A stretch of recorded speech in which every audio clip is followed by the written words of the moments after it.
Hello guys, আমরা আজকে পুরা আম মাখা খাবো। পুরা আম মাখা অবশ্য কোনোদিন খাইনি, আজকে প্রথম।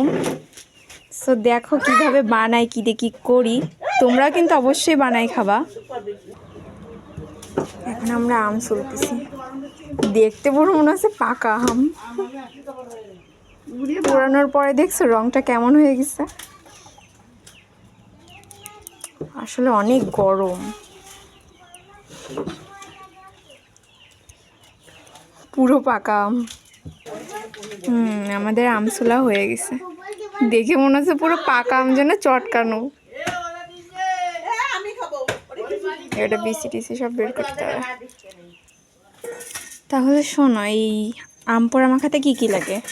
পেঁয়াজ, লবণ, ঝাল, চিনি আর আম তেল। তোমরা